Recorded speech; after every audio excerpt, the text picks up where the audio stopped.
सुप्रभात बच्चों कल हमने संज्ञा यह टॉपिक देखा और संज्ञा के हमने दो प्रकार देखे।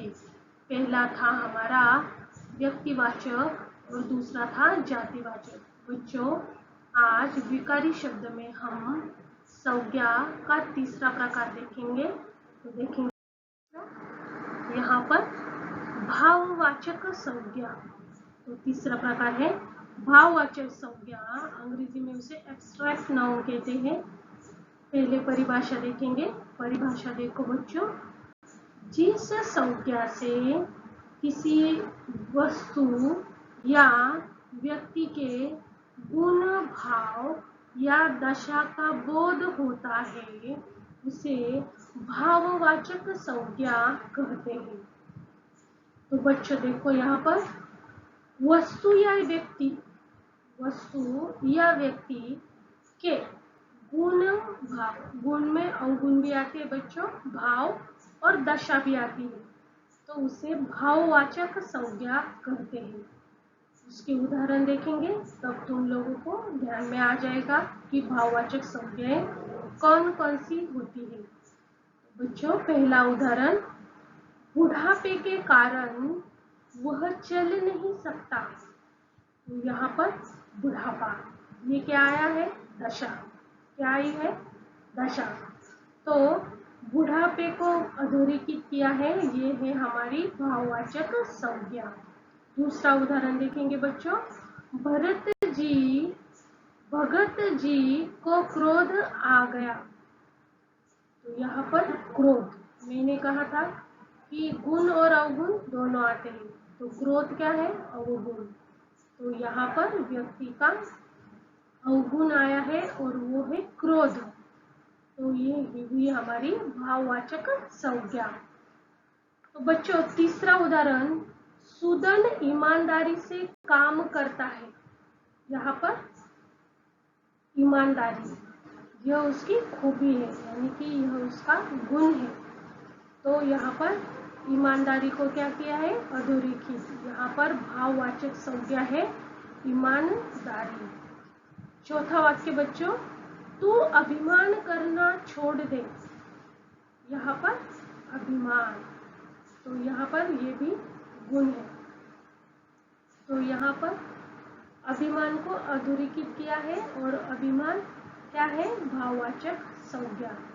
इस प्रकार बच्चों यहाँ पर चारों उदाहरण में हमने क्या देखी? दशा, गुण और भाव देखे, इसीलिए इसे भाववाचक संज्ञा कहते हैं। बच्चों लिखते समय तुम्हें भाववाचक संज्ञा की पहले परिभाषा लिखनी है, बाद में ये चार उदाहरण लिखने हैं और शब्दों को अधोरेखित भी करना है। बच्चों अभी हम हमारे आगे की पर जाएंगे। यहाँ पर सूचना दी है बच्चों भाववाचक संज्ञा के बारे में। कौन सी सूचना इसे पढ़ेंगे? भाववाचक संज्ञाओं का निर्माण मुख्यतः जातिवाचक संज्ञा, विशेषण तथा क्रियाओं में प्रत्यक्ष लगाकर होता है। लेकिन प्रत्यय लगा हुआ होता है, जो आती है वो प्रत्यय सहित आती है। जैसे कि ईमानदार, ईमानदार क्या क्या है? ईमानदारी आया है ना, इस प्रकार। यहाँ पर उदाहरण में देखेंगे जैसे कि नौकर, नौकरी भी आता है।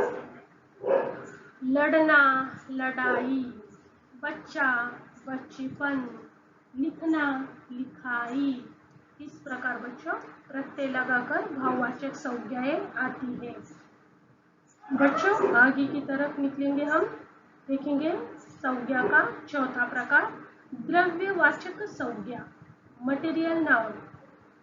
बच्चों इसकी परिभाषा देखेंगे, जिस संज्ञा तरल पदार्थ, धातु, वस्तु आदि का बोध होता है उसे द्रव्यवाचक संज्ञा कहते हैं। तो बच्चों देखेंगे अनाज, तरल पदार्थ, धातु और वस्तु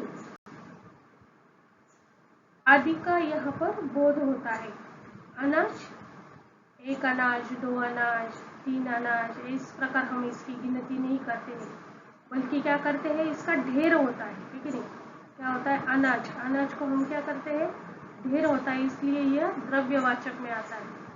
तरल पदार्थ यानी कि द्रव्य, लिक्विड के रूप में, और धातु भी द्रव्यवाचक में आते हैं, वस्तु द्रव्यवाचक में आते हैं। तो इनका जहाँ पर जिक्र होता है वह द्रव्यवाचक संज्ञाएं कहलाती है। उदाहरण देखेंगे बच्चों। पहला उदाहरण, दूध शहद से सस्ता है। दूध क्या ही है, द्रव्यवाचक संज्ञा है कि नहीं, इसीलिए इसे अधोरेखित किया है। दूसरा उदाहरण,